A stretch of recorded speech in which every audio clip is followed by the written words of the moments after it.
Hola y bienvenidos todos y todas a una nueva edición de Pensándolo Bien, programa de análisis jurídico que se transmite desde la Facultad de Derecho, Universidad Interamericana, específicamente de su restaurante Arrope Inter.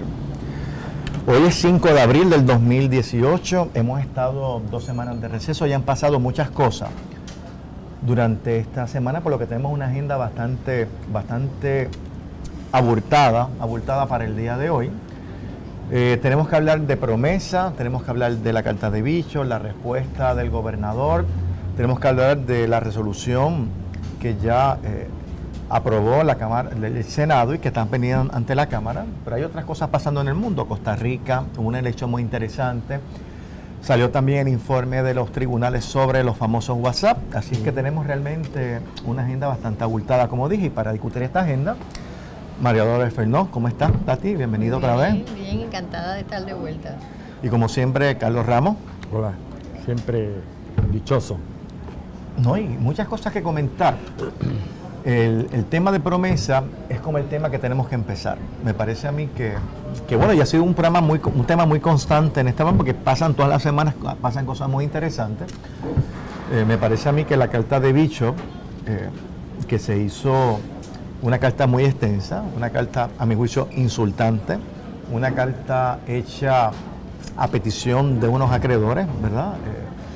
Propició a su vez una respuesta muy agresiva, muy estridente de parte del gobernador, con unos objetivos muy particulares que no son usuales en el vocabulario del gobernador, que yo lo justifico totalmente. No sé si es buena estrategia o no, pero yo se lo hubiera suscrito.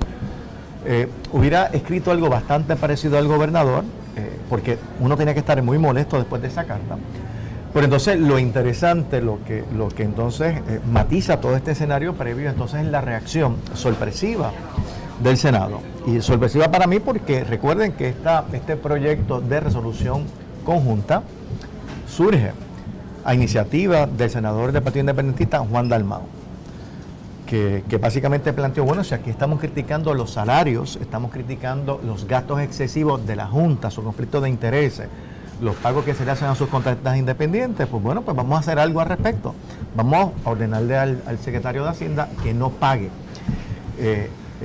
¿verdad?, lo que es el funcionamiento, pero particularmente esos contratos profesionales. Y eso fue lo que pasó en el día de ayer, lo que ha provocado mucha discusión y lo que estaremos entonces nosotros profundizando después de esta primera pausa. Así que hasta entonces vamos a una breve pausa y continuamos con el tema de la resolución conjunta y qué se puede esperar como consecuencia de la aprobación, qué va a pasar en la Cámara, qué va a hacer el gobernador, porque es una resolución conjunta, la tiene que firmar, es como sigue el trámite de una ley. Así es que, y bueno, y anticipar cuál va a ser la reacción de la Junta y del Congreso en cuanto a este tema. Así que vamos a una breve pausa y continuamos en unos minutos.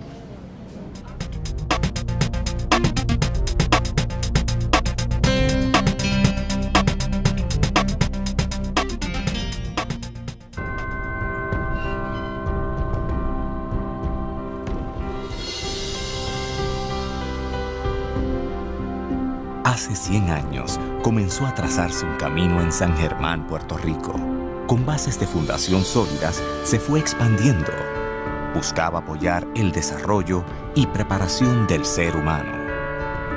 Miles de caminantes lo han tomado y a través de cada uno de ellos crece, explora, evoluciona. Pasa por retos, triunfos y logros que lo fortalecen a cada paso. Hoy, el camino de la Universidad Interamericana continúa en los pasos de las nuevas generaciones y mira hacia el futuro con optimismo, ya que con una preparación sólida, avanzada y de valores, se transforma el camino de Puerto Rico. Universidad Interamericana, 100 años haciendo caminos. Para mí el estudiar en la Inter, específicamente en la Escuela de Aeronáutica, es progreso. Hoy día el piloto es más bien un administrador de los sistemas dentro de la cabina y esto requiere que el piloto piense y actúe de una forma diferente. Me siento segura que estoy recibiendo una preparación de alta calidad. Al final llegué a la conclusión de que si yo lo que quería era una carrera profesional completa, yo tenía que estudiar en la Inter. La Inter es una universidad con programas académicos que se adaptan a las necesidades educativas actuales. Somos una universidad que avanza rápidamente, a la par con los cambios tecnológicos y retos que presenta el siglo XXI. Somos una universidad centenaria que prepara los futuros talentos que guiarán el destino de la sociedad puertorriqueña. Somos la Inter, una universidad completa. Somos tu mejor elección.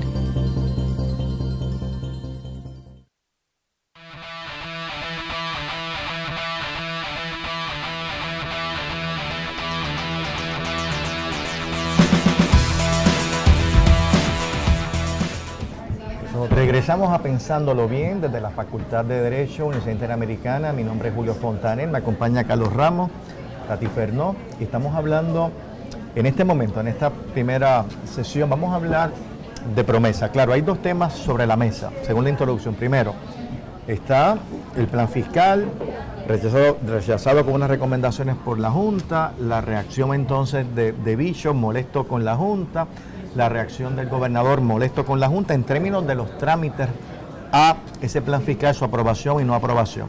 Y entonces está en segundo orden, que tenemos también que comentar, el tema de qué va a pasar de aprobarse esta resolución conjunta, donde se plantea que no se van a hacer desgloses de dinero del Fondo General de Puerto Rico para pagar el funcionamiento de la Junta, específicamente o con más particularidad, los contratos de servicios profesionales. Pero sobre el primer tema, yo creo que es importante comenzar con lo que inició esta cadena de eventos, que fue básicamente el rechazo de la Junta de Control Fiscal al plan fiscal propuesto, con unas recomendaciones muy dramáticas, ¿no? Que incluían una reforma laboral que el gobernador inicialmente aplaudió y que su secretario del Trabajo también apareció en los medios apoyándola, y de momento y afortunadamente el gobernador pues se retracta de aprobar esa reforma laboral que la Junta está impulsando, lo cual nos lleva nuevamente al discurso o al problema principal.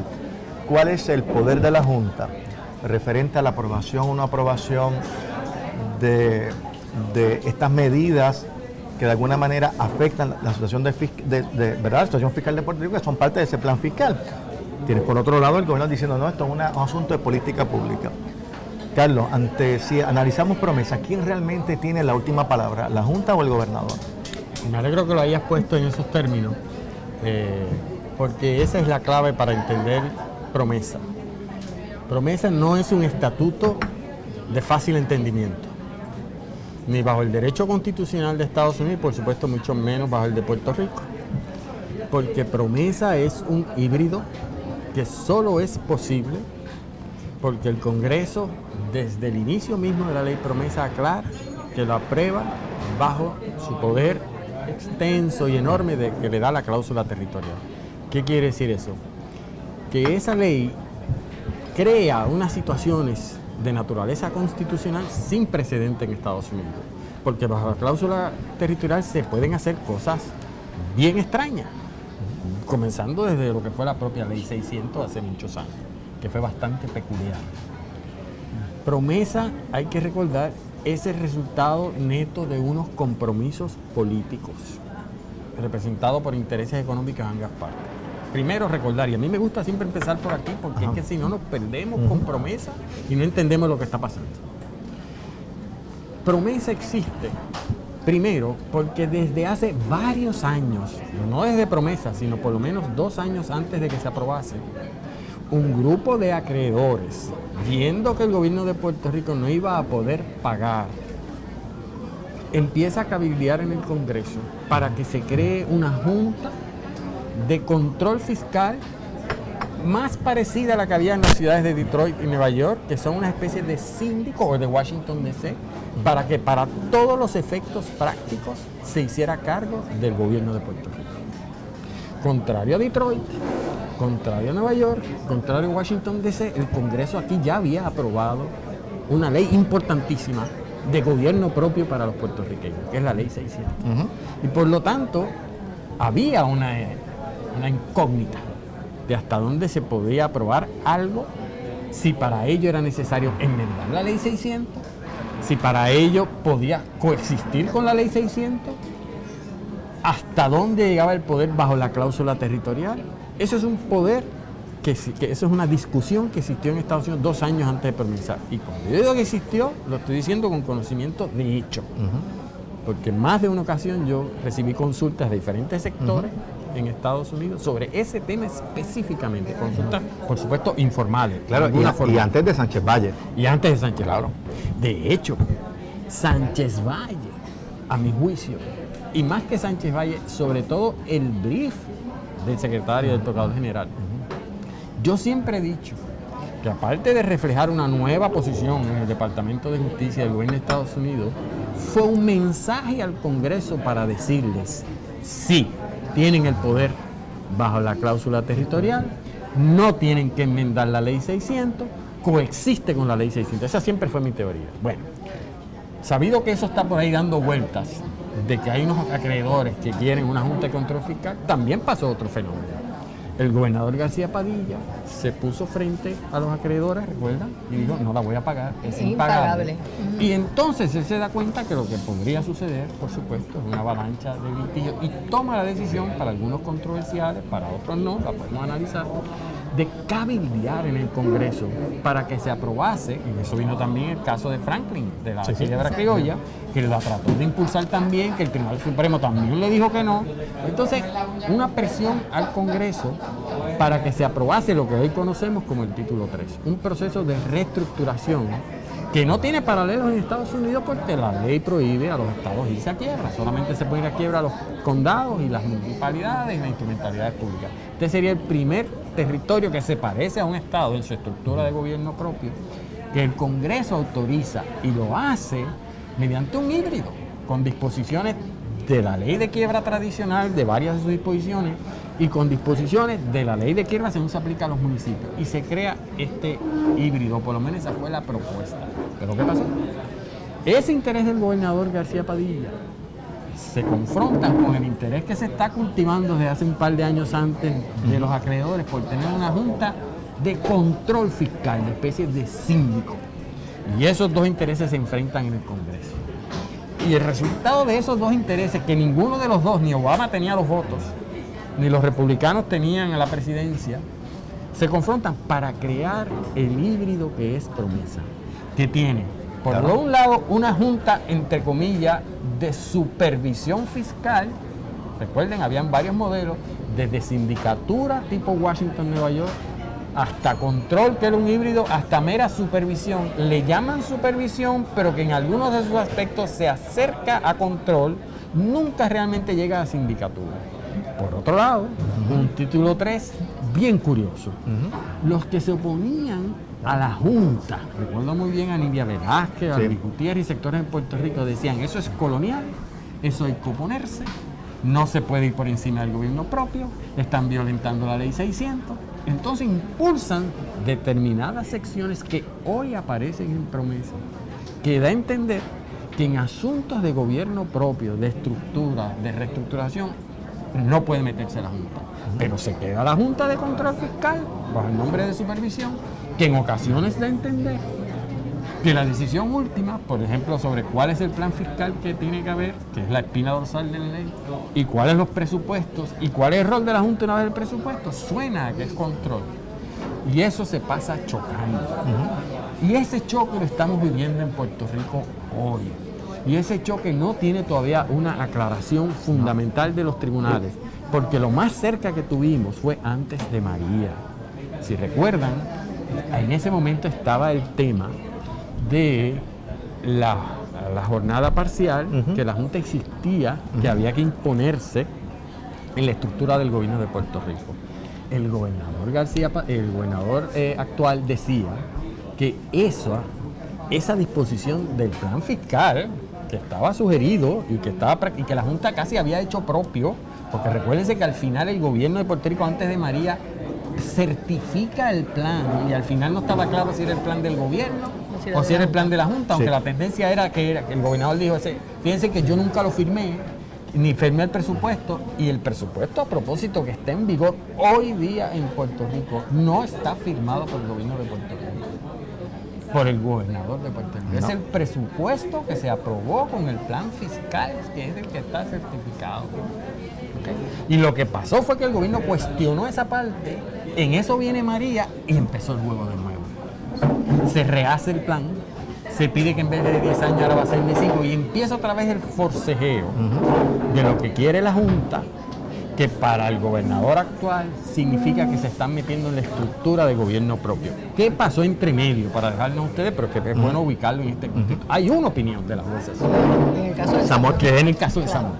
Y esa opinión es una victoria contundente para el gobierno de Puerto Rico. Pero esa victoria esa opinión tiene expresiones que ayudan a la posición del gobierno actual, pero a su vez se distingue, porque allí la Junta lo que trató de hacer, fuera del plan fiscal, fuera del proceso de reestructuración de la Autoridad de Energía Eléctrica, que todavía su plan no estaba certificado, es decir, yo me voy a hacer cargo de la Autoridad de Energía Eléctrica.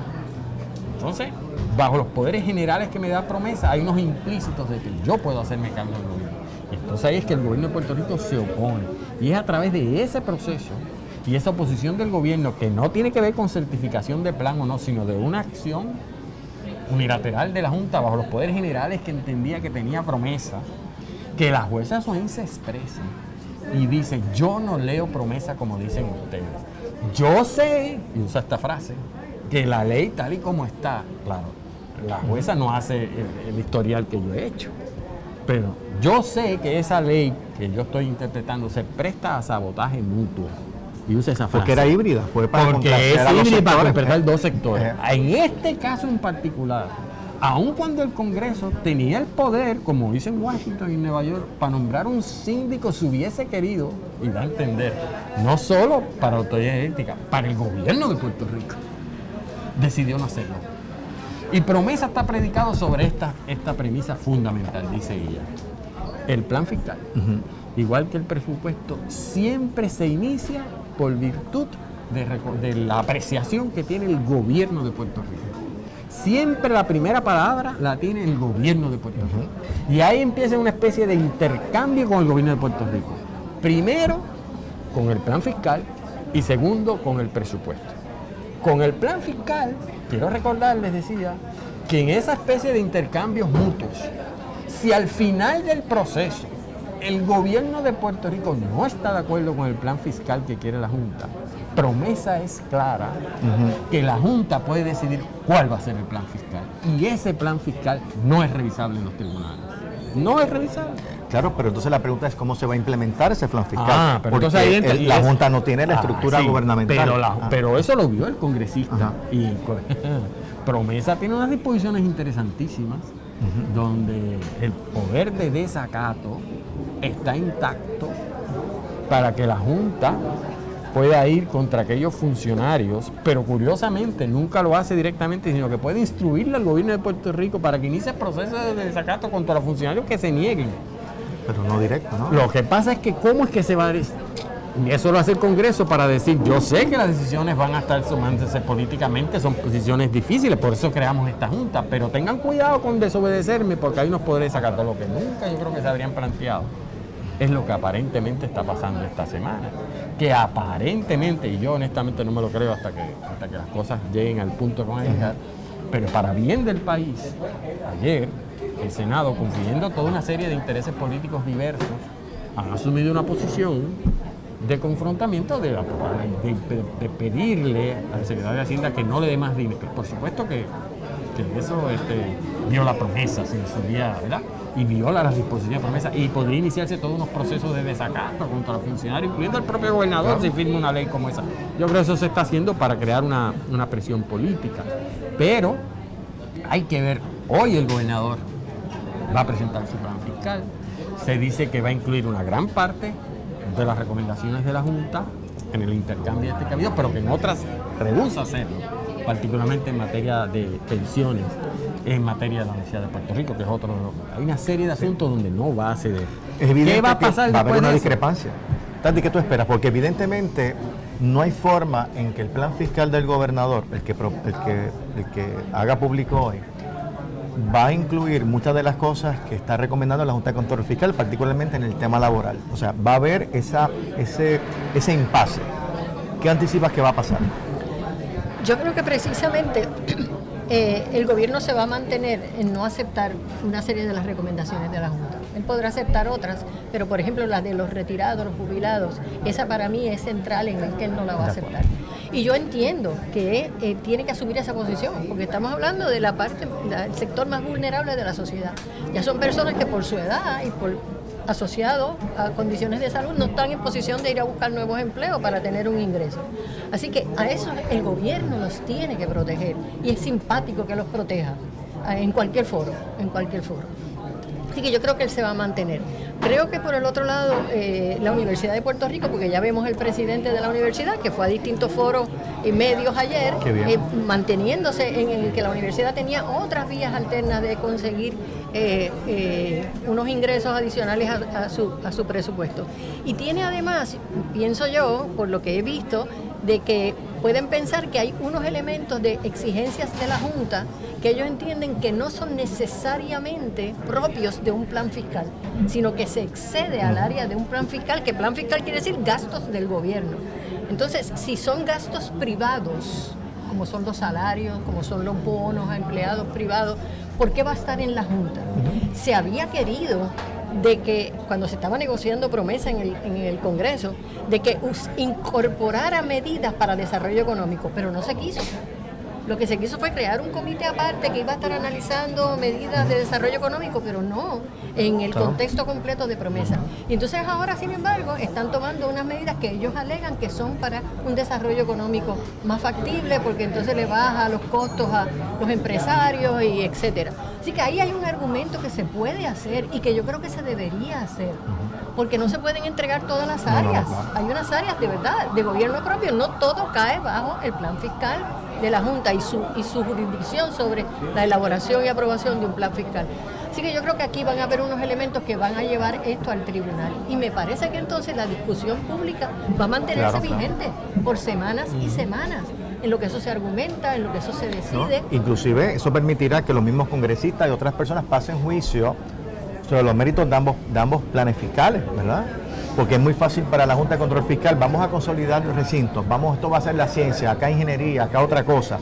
Y eso no tiene que ver, o sea, yo entiendo que la consolidación tiene un efecto económico, pero tú imponerle a ciertos recintos de la ciudad de Puerto Rico una temática en particular, es decir, una reestructuración, contabilidad no se va a dar en Mayagüez, por ejemplo, se va a dar únicamente en Río Piedras o se va a dar acá en verdad en Calley, pues me parece a mí que trasciende totalmente la función de una Junta de Control Fiscal, más cuando no hay académicos en la Junta de Control Fiscal, son personas que vienen con otra mentalidad. Así es que yo coincido de que esto va a terminar en el tribunal, yo no veo otra opción, porque dudo mucho que después de todo lo que ha pasado esta semana venga el gobernador a plantear si hemos adoptado un 95%, un 90% de la propuesta de la Junta de Control Fiscal. Yo no veo ese escenario posible y sería, a mi juicio, dejaría mucho que desear del gobernador.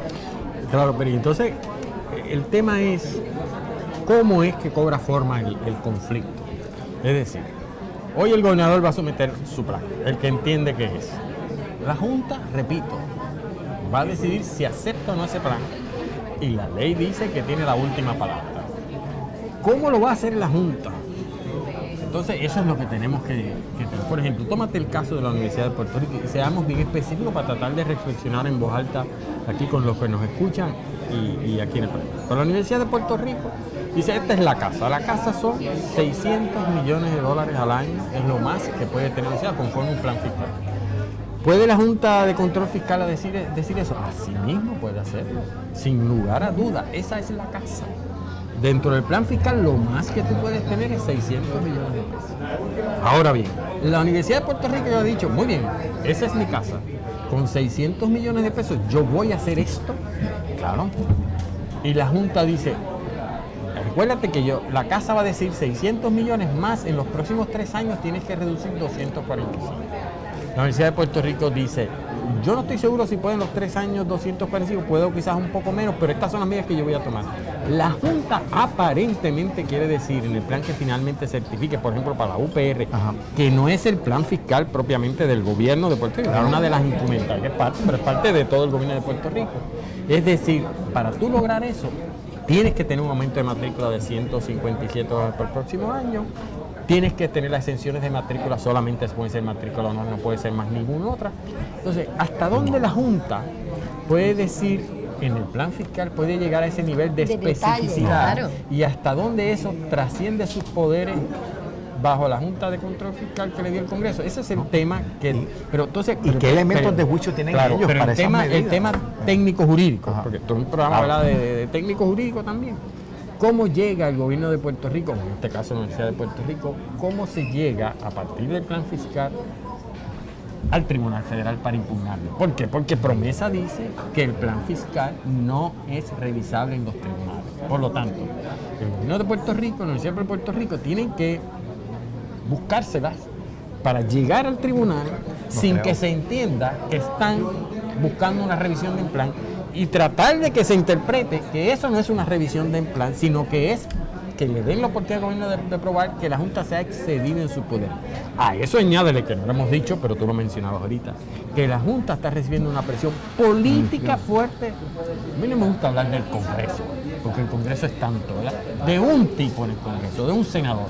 Poderoso senador. Poderoso, pero que no es cualquiera, que es el que tuvo a cargo al final Promesa, y que se sabe, por lo que dice, y como te decía ahorita, que representa sin duda, como lo fue en el Promesa, de aprobación de Promesa, los intereses de los acreedores, sobre todo de Utah, que es del estado donde viene este señor.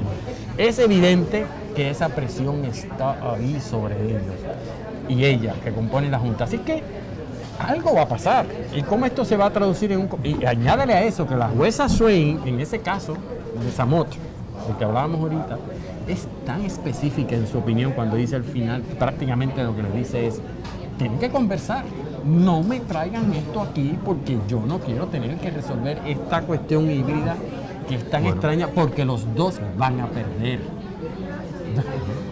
Aquí estamos. Y ese litigio Es es una costoso voz en el para ambas desierto partes. para mí. Y lo pagamos nosotros, los contribuyentes. Pero Ahora, ese es el fundamento de pero ella. yo lo van a que tener veo, ir Carlos, pagando ustedes. yo distinto a ti, yo pienso que el gobierno de Puerto Rico no va a ir al tribunal. Yo pienso que el gobernador dirá, este es mi plan, este es tu plan. Yo no acepto el tuyo, yo voy a implementar el mío porque yo tengo la estructura gubernamental para implementarlo.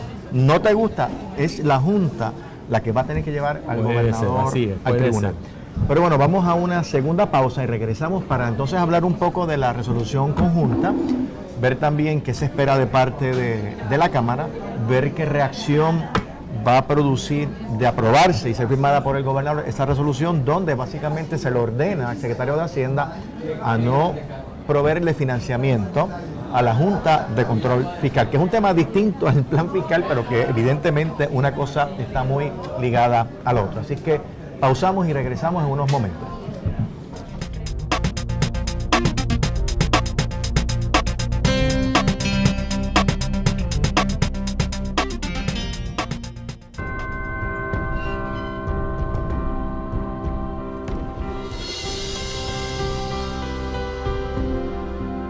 Hace 100 años comenzó a trazarse un camino en San Germán, Puerto Rico. Con bases de fundación sólidas, se fue expandiendo. Buscaba apoyar el desarrollo y preparación del ser humano. Miles de caminantes lo han tomado y a través de cada uno de ellos crece, explora, evoluciona. Pasa por retos, triunfos y logros que lo fortalecen a cada paso. Hoy, el camino de la Universidad Interamericana continúa en los pasos de las nuevas generaciones y mira hacia el futuro con optimismo, ya que con una preparación sólida, avanzada y de valores, se transforma el camino de Puerto Rico. Universidad Interamericana, 100 años haciendo caminos. Para mí el estudiar en la Inter, específicamente en la Escuela de Aeronáutica, es progreso. Hoy día el piloto es más bien un administrador de los sistemas dentro de la cabina y esto requiere que el piloto piense y actúe de una forma diferente. Me siento segura que estoy recibiendo una preparación de alta calidad. Al final llegué a la conclusión de que si yo lo que quería era una carrera profesional completa, yo tenía que estudiar en la Inter. La Inter es una universidad con programas académicos que se adaptan a las necesidades educativas actuales. Somos una universidad que avanza rápidamente, a la par con los cambios tecnológicos y retos que presenta el siglo XXI. Somos una universidad centenaria que prepara los futuros talentos que guiarán el destino de la sociedad puertorriqueña. Somos la Inter, una universidad completa, somos tu mejor elección.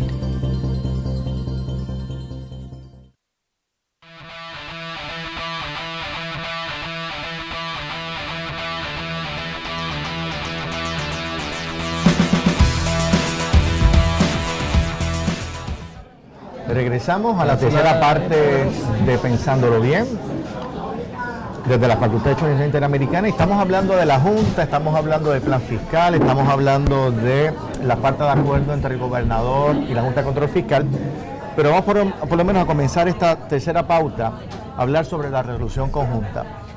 Y a mí me ha llamado mucho la atención del gran apoyo que goza esa resolución. Es que el mismo apoyo que sintió el gobernador Rosselló padre cuando dijo aquel Don Puchet, aquel senador Inoff, sobre la necesidad de básicamente remover la Marina de Vieques. En ese sentido yo he percibido que el Senado, y que fue de manera unánime, es decir, aquí nadie, es sorprendente, una resolución del de la minoría de Juan Dalmau, independentista, apoyada por el Partido Popular, apoyada por el Senado, a pesar de que algunos senadores dijeron inicialmente, como Carmelo Ríos, que no le iba a apoyar porque no era práctico, pero aparentemente se convenció de que era algo práctico aprobarla, y ha provocado mucha discusión. Yo pensaría, y quiero que ustedes también comenten, que a mí me parece que esa gran aceptación que ha tenido esa resolución es porque es una gran contradicción para la Junta de Control Fiscal querer cortar pensiones, acceso a la universidad, acceso a actividades deportivas. Entonces, eso, o sea, como que todo es en contra del pueblo, toda la austeridad y los sacrificios es para el pueblo. Sin embargo, tenemos la Junta pagando a sus relacionistas públicos millones. Tenemos a los miembros de la Junta de Control Fiscal que tienen unos grandes beneficios marginales de dieta y que tienen unos grandes conflictos de intereses que ya se han dicho en otros programas y que se comen y que todo el mundo sabe quiénes son. Pero sobre todo esos contratos de servicios profesionales, los abogados, los asesores. Pues yo no he visto ningún tipo de austeridad de parte de la Junta de Control Fiscal. Y me parece a mí que si uno va a predicar austeridad, uno debe proyectar austeridad. Me parece que esa molestia, porque se han divulgado mucho los costos que está incurriendo la Junta en estos servicios, contra los servicios profesionales, me parece a mí que la reacción es obvia. ¿Cómo es posible que tú nos plantees austeridad a nosotros? Sin embargo, para ustedes es lujo, para ustedes es privilegio, para ustedes no hay límites en términos de los contratos que ustedes quieren. Yo creo que eso ha sido gran parte, el por qué todo el pueblo de Puerto Rico, inclusive personas muy conservadoras, personas que jamás se le ocurriría hablar mal del Congreso, están realmente apoyando. Yo he escuchado en radio personas que me han sorprendido apoyando esta iniciativa. ¿Qué ustedes creen? A mí me parece interesante porque esto es una resolución radicada por el senador del PIB. Si el presidente del Senado no quería darle paso, ahí moría, como han muerto tantas otras, con mucho mérito a través del tiempo. Aquí, rápidamente, el presidente del Senado, Tomás Rivera Schatz, le dio paso para ir a votación. Así que él quería forzar la discusión y obviamente ya garantizando que se iba a aprobar, porque tenía a los populares a favor, tenía al pipiolo a favor, así que lo que tenía era que bregar con su gente. Pero yo creo que el impacto político que está teniendo la discusión pública sobre los gastos y por el otro lado la discusión sobre los recortes que se pretenden sobre los sectores vulnerables y la Universidad de Puerto Rico cerraron el trato. Ahora, ¿qué piensa? Uno piensa tal vez maquiavélicamente, ¿esto es para poner al gobernador en una situación difícil? ¿O es que ya está hablado cuál va a ser la reacción del gobernador cuando esto se apruebe, si es que se apruebe en la Cámara? Yo no estoy muy segura de qué es lo que va a hacer la Cámara. Yo no sé cuáles son las últimas expresiones del presidente de la Cámara con relación a esta resolución. Pero esto puede ser que no llegue ni siquiera a la fortaleza para la firma del gobernador. Carlos, obviamente lo de ayer fue importante para el país, porque ahí están representados todos los sectores políticos y en un país donde lograr consenso en unas áreas, pues sabemos que es muy difícil. Yo creo que que nunca se va a poder subestimar lo que se hizo ayer. Ahora bien, por lo menos el presidente del Senado ha estado claro desde el día 1 de su hostilidad hacia la Junta. Eso a mí no me sorprende. Puede sorprenderse y dar lecturas políticas de cómo se hizo, cuán rápido se hizo, por qué fue ayer, antes de la reunión de la conferencia legislativa, que era ayer o ayer mismo, antes de ayer. Yo no lo sé. Ahora bien, sin que se entienda que yo estoy subestimando lo que se hizo, yo creo que la Junta de Control Fiscal espera eso. La Junta de Control Fiscal no espera apoyo político. No le espera tampoco Bishop en Estados Unidos. Ellos saben que esa Junta siempre va a tomar, y de hecho por eso la nombran, para tomar decisiones políticamente suicidas y antipáticas. En otras palabras, ahí no está, a mi juicio, la sorpresa. Ya veremos cómo se traduce eso en decisiones de la Junta. Ahora bien, ¿dónde está, a mi juicio, el error grave de Promesa y de los actuales integrantes de Promesa y sus relacionistas públicos? Pues mira, Espacios Abiertos hace 2 semanas publicó un informe, igual que el Centro de Periodismo Investigativo nuestro ha estado muy pendiente, de cuán oscuras siguen siendo las finanzas, los informes y la forma como se están radicando los informes éticos, la persona esa que han corticado para revisarle los informes, que evidentemente, ahora digo yo, de pitcher y catcher, los asesores, es decir, la Junta se ha empeñado, a mi juicio, equivocadamente, porque si bien la Junta no vino aquí y ellos lo saben, y están bien conscientes, más hasta se vanaglorian a verse de eso. Cuando uno busca de la fachada a veces amable, que tienen sus portavoces de expresar y ejercer su poder cuando lo articulan en palabras, no en proyectos como el que estamos viendo, sino en palabras. Uno dice, pues cometieron un error, y es que han debido ser lo más transparente posible, de manera que ni un Espacios Abiertos, ni un centro de periodismo, ni ningún sector del país le haya podido decir a ustedes, no, tú quieres pagarle 250,000 a Yaresco, tienes que convencerle al país, que nunca lo han hecho, que efectivamente no tenías alternativas que contratar a una persona así con la experiencia que tenía y que no había alternativa.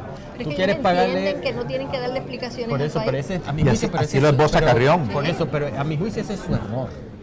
Claro. Desde el punto de vista, porque si tú sabes que vas a tomar medidas, estoy haciendo una lectura ahora de cómo si ellos quisieran lograr todo su objetivo, algo más de pura fuerza, que fueran más maquiavélicos. Si tú sabes que ese es tu rol, que tú vas a tomar decisiones políticas que son suicidas, que tú estás trabajando en lo esencial para los acreedores, aunque el Congreso te diga lo contrario, que tú estás tomando decisiones que es la que políticamente crees que es más simpática, de que no estás sacando ni un centavo para pagarle a los acreedores en este plan fiscal, que eso es una realidad, porque te la voy a pagar, eso viene para después, ahora estoy reorganizando, y que tienes un sector del Congreso que te está apoyando justamente porque no le está dando ni un centavo. ¿Okay? Pues entonces, ¿qué tú haces? Pues tú mínimamente, salvo que quieras esconder algo, tú eres lo más transparente de verdad posible. Y esa transparencia, por ejemplo, empieza con radicar en tiempo todos los informes de ética, que no lo están haciendo.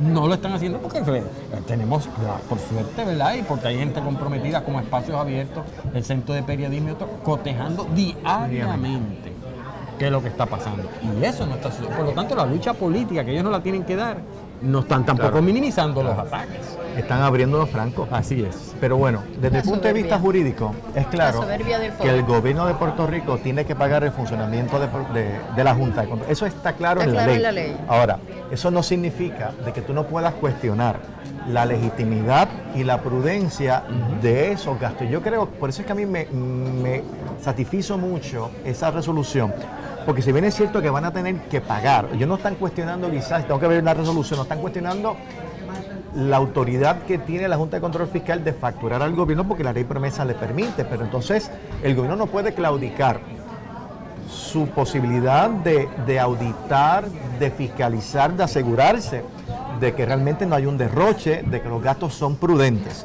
porque después de todo, y volvemos al tema híbrido que tú planteaste, yo estoy seguro que a los acreedores les molesta mucho que los abogados que ha contratado la Junta de Control Fiscal se estén enriqueciendo porque se pagan con el fondo general, es decir, los acreedores prefieren que le paguen a ellos que esos abogados, es decir, cada vez más chiquito. Así es que nadie de Bishop no debe estar contento de enterarse del salario de la señora, no debe estar contento de los conflictos de intereses de muchos de esos miembros, no debe estar contento de los salarios astronómicos que están recibiendo bufetes en Nueva York por litigar estos casos. Así que realmente a mí me parece que es una buena medida, que es obvio su gran limitación. En ningún tribunal, sea Taylor o el otro tribunal, le va a decir, no, usted está eximido de pagar, usted va a tener que pagar, pero nadie está obligado a pagar una factura excesiva, una factura que realmente es onerosa, tanto para el pueblo de Puerto Rico y sus medidas que tiene que tomar de austeridad, como para los acreedores que tienen un reclamo legítimo, ¿verdad?, de recobrar su inversión. Así que me parece que que es importante verle pasar. Yo creo que Johnny Méndez no tiene alternativa. Yo creo que luciría muy mal que el amigo Johnny Méndez, salvo que tenga instrucción del gobernador, no me montes en ese potro, por favor, no la firmes. No me pases a mí esa papa. Pero me parece a mí que Johnny no tiene opción. Yo escuchaba unas intervenciones, estuve fuera de Puerto Rico, pero escuchaba al gobernador decir que él está dispuesto a hacer lo que sea para valer la autoridad del pueblo de Puerto Rico, la prudencia de los gastos. Bueno, pues lo que sea es firmar esa resolución y que nuevamente la Junta, sea cuando le envíen la factura al secretario de Hacienda, el secretario de Hacienda diga no voy a pagar, moción de desacato en algún foro federal en contra del secretario de Hacienda. Entonces discutir la legitimidad. Yo estoy seguro que la Junta no va a estar muy cómoda tener que explicar esos salarios astronómicos y excesivos que lo que paga la Junta en comparación con los salarios que son prudentes ahora en Puerto Rico. Pero, Julio, y añádele eso para completar más el modelo que tú estás diciendo. A mí me gusta ser abogado del diablo para reflexionar aquí en voz alta. Asume todo eso, que pase, y yo creo que no va a suceder. Que en efecto el gobernador lo firme y le aguantamos el cheque a la Junta, yo creo que eso no va a pasar. Esa Junta es la que va a distribuir el dinero que está esperando el gobierno para el huracán María. Eso es un problema. ¿Ok?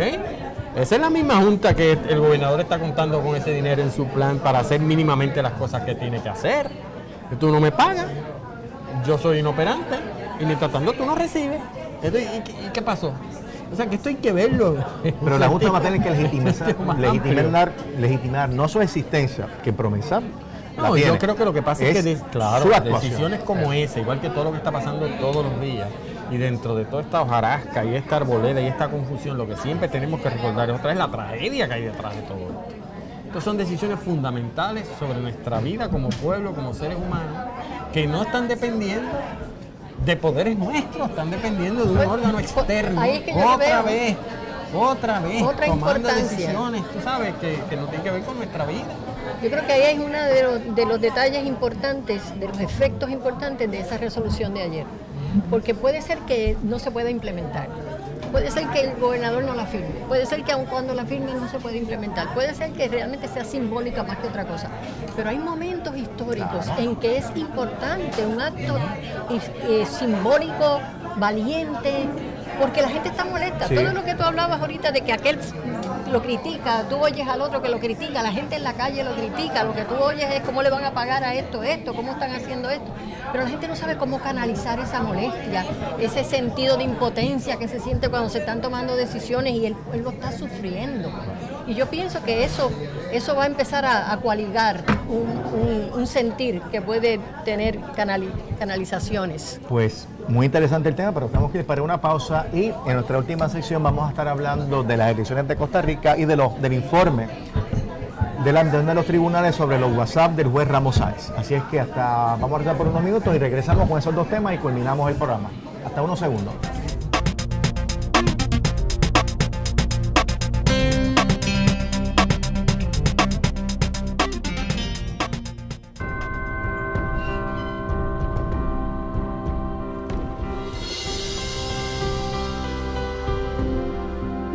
Hace 100 años comenzó a trazarse un camino en San Germán, Puerto Rico.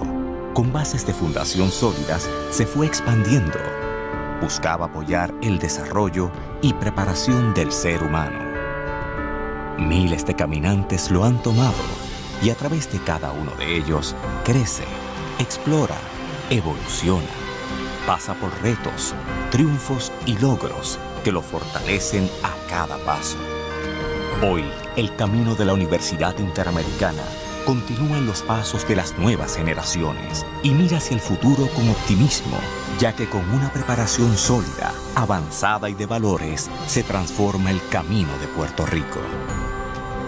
Universidad Interamericana, 100 años haciendo caminos.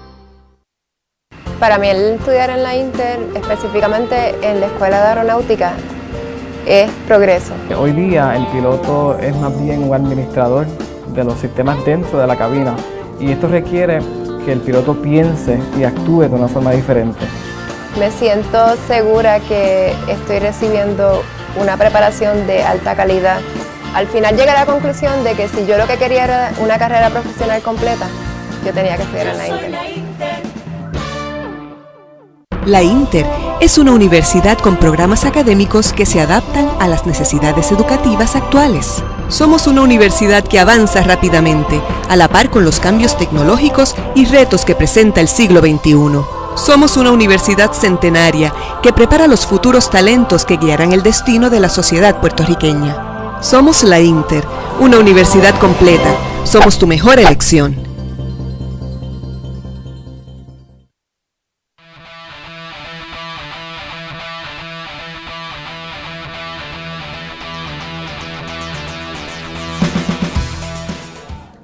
Hola, estamos de vuelta en Pensándolo Bien desde la Facultad de Derecho, Universidad Interamericana de Puerto Rico. Estuvimos hablando intensamente de la Carta de Bishop, estuvimos hablando de la Carta de Ricardo Rosselló, estuvimos hablando de la guerra entre los distintos planes fiscales y la resolución conjunta. Ahora vamos a hablar de otro tema fuera de Puerto Rico, vamos a hablar de Costa Rica. Hubo una elección muy interesante en Costa Rica, un país con muchas similitudes con Puerto Rico, ¿verdad? No meramente el nombre, no meramente la capital, sino la gente. Los que hemos estado en Costa Rica nos sentimos como en Costa Rica, como en Puerto Rico cuando estamos en Costa Rica, y espero que los ticos se sientan así cuando están acá en Puerto Rico. Pero bueno, Tati, ¿qué puedes contarnos de la elección del secretario del Trabajo Alvarado al cargo de presidente de Costa Rica? Bueno, yo creo que colocando en contexto Costa Rica, es interesante por muchas razones, no tan solo porque nos parecemos en nombre y en capital, pero y en temperamento posiblemente, pero es que tiene una historia tan diferente del resto de la región donde está ubicada geográficamente que resalta. Es un país que ha tenido una estabilidad política marcada, no tiene estabilidad democrática desde la década del 40. Después que tuvo una guerra civil, abolió su ejército. Así que ahí hubo un ahorro de erogación de fondos públicos que pudo canalizar hacia otros mejoras sociales, educación del país. Salud. Así que es un país de estabilidad política, pero estabilidad social, tradicional estabilidad económica, mucho más que en otras áreas.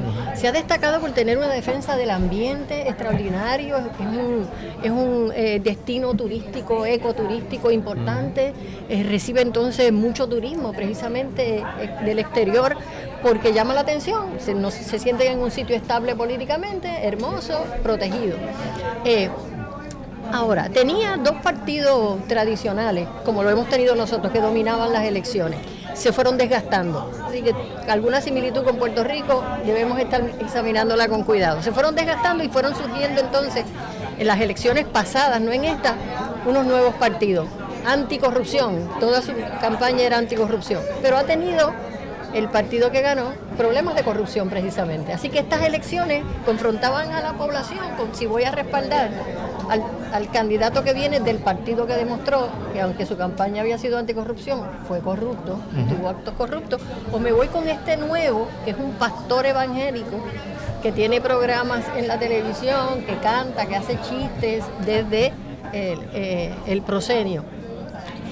Familiar acá. También así, familiar, no suena familiar. Ahora, Costa Rica tiene también otro elemento importante y es que ha sido un país muy importante en el desarrollo del sistema interamericano de derechos humanos. Así es la sede de la Corte Interamericana de Derechos Humanos. Y entonces, para afectar estas elecciones, en enero la Corte Interamericana emite un juicio en términos de que legitima el matrimonio gay.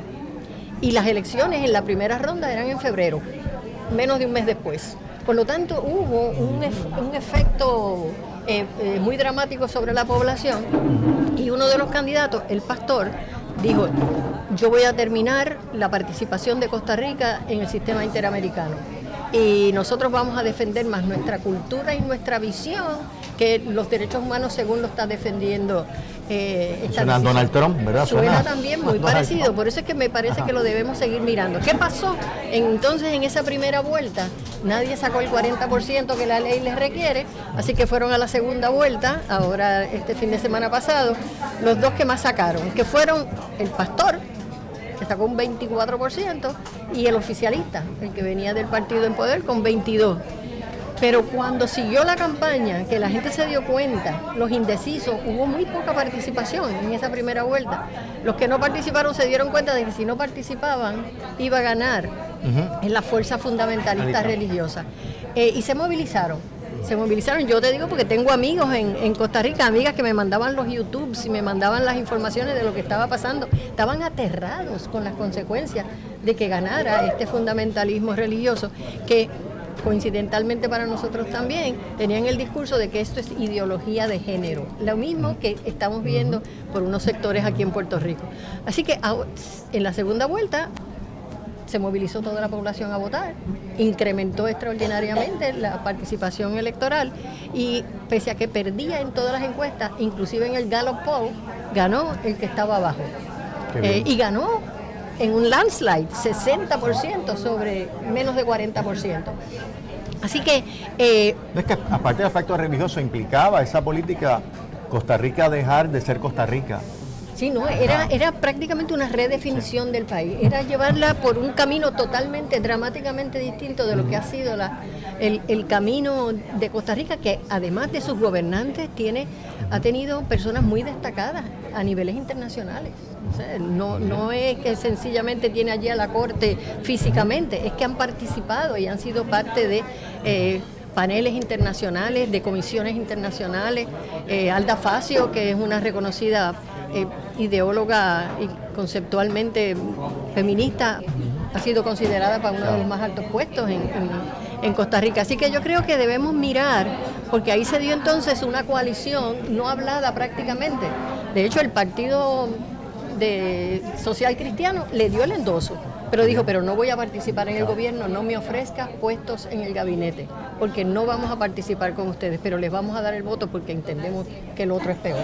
Así que se dio una alianza interesante que nosotros debemos mirar también a esas experiencias de otros países para ver cómo nosotros lidiamos con Carlos, los últimos 5 elecciones. minutos que el tiempo nos traiciona, unos comentarios sobre Costa Rica y después que me gustaría que hablaras un poco del informe sobre el famoso WhatsApp de Ramos Sáenz. Sobre lo que dice Tati bien rápido, obviamente está muy pendiente a Costa Rica. Históricamente estuvo muy vinculado a nuestro país, sobre todo en el tiempo de Figueres. El Partido Popular estuvo en el poder. Hay mucho que aprender de ese sistema electoral a propósito, de esa manera de que haya una segunda vuelta. 2, populismo, otra vez el populismo. Perdieron, pero estuvieron a punto de ganar. Entonces hay que seguir analizando este fenómeno. ¿Qué es realmente el populismo? ¿Qué es lo que es Donald Trump y otros en el mundo entero? Fijarse en una idea, a veces demagógica, impulsarla sobre cualquier otra consideración porque apele al pueblo. Muy pendiente de lo que sucedió y por supuesto la esperanza, que es la que tú mencionas, de que efectivamente se derrotó lo que hubiese sido terrible. Aunque a veces se utiliza la palabra populismo muy cargada negativamente, injustamente. Por ejemplo, todo proponente de una visión social del Estado, un Estado benefactor, eso es un populista, ¿no? A veces que ese discurso neoliberal también, cuidado con la palabra populismo. Porque el populismo puede ser de izquierda y de derecha. Claro. O sea, el populismo puede estar por los nazis, todos ¿no? lados. Y claro, hay que ver el contexto y cuál es la idea que se está tratando. Pero aquí esos dos adelantar, partidos pero... tenían el discurso populista, Correcto. donde cambiaban eran los valores culturales y sociales que estaban Correcto. Y planteando. eso me parece un fenómeno interesante. Sobre WhatsApp, que habrá que discutir en la próxima, que es sin lugar a dudas algo extraordinario. Primero, tal y como lo habíamos pronosticado incluso aquí en este programa, el primer informe es el de la opinión de administración de tribunales. Yo estaba seguro, primero porque fueron los primeros que lo hicieron, y segundo porque tienen las herramientas para hacerlo rápidamente, y tercero porque tenían la convicción. La importancia otra vez de las ramas judiciales en todo este proceso, limpiándose. Vamos a ver finalmente qué suceda, pero lo que se ha rendido, que todavía no es final, y ese juez tiene unos derechos frente a la comisión de disciplina, que la cual tiene que pasar juicio ahora de si hay causa probable, para entonces radicarle formalmente la querella y celebrarse el procedimiento, que es un procedimiento a propósito cuasi criminal, que es como se define el procedimiento disciplinario. Pues a ver, pero lo que ha salido hasta ahora, la prueba acumulada que hay para que la Junta determine la comisión de disciplina causa probable, es realmente espeluznante. Porque de lo que se trata es, a mi juicio, en toda la historia política del país, por lo menos contemporánea, desde que tenemos la Constitución del 52, nunca ha habido unas imputaciones más serias de un miembro de la rama judicial activo, en contubernio y activamente resolviendo asuntos a favor de un partido político que posteriormente llega al poder y que incluso escala posiciones dentro de esa misma rama, obedeciendo a su trabajo político partidista. A mí me parece que es una cosa terrible. Vamos a estar pendientes de finalmente se da. ¿Y qué es lo que tenemos que hacer a partir de entonces? Y el reto que tiene el gobernador incumbente, para limpiar, a sanear, porque la rama judicial se está empezando a sanear ahora, pero esto no pero es hay solo otros rama judicial. involucrados, Hay exacto. otros incluyendo la disposición constitucional que asigna un rol a los jueces en ese proceso electoral, que dije aquí desde un principio que tal y como se dice en la constituyente, eso fue algo muy debatido. Yo todavía no estoy seguro de que los jueces deben estar metidos en eso, pero la tentación es grande. Pues mira, ahora apareció la tentación reflejada y cómo eso resultó, a mi juicio, en detrimento de los mejores intereses del país. Era para darle confianza al pueblo, ¿verdad? Porque era una rama respetada. Correcto. Era una rama respetada. Ahora tenemos que ver si realmente hay alguien que está ajeno al proceso de corrompirse. Oye, tú escucharás te recordarás aquellas expresiones de Norma Burgos diciendo, pero es que eso siempre ha sido así. Es decir, o sea, según ella siempre ha sido así, que los jueces consultaban ex parte a los miembros del partido. En el informe se alude a esa expresión. Terrible. Porque ella lo que hizo que fue a su vista en la OAT y después dijo afuera lo que había repetido. Y allí en el informe se cita, y como son esos informes de la OAT que son muy secos en sus afirmaciones, pero dice, esta fue la posición de tal, y entonces ahí a renglón seguido empieza, y no encontró eco en más ningún otro funcionario de los que nosotros aquí Sí, porque enfrentamos, entonces incluyendo funcionarios que están en el poder. Por lo tanto, esa afirmación de ella se quedó solita. Bueno, pues el tiempo nos traiciona, hay que retomar este tema la próxima semana. Así que bueno, nos vamos. Vamos a ver. Ha sido un placer estar con ustedes y recuerden, la semana que viene, jueves próximo a las 12 del mediodía, nuevamente Compensándolo Bien. Será hasta entonces. Buenas tardes.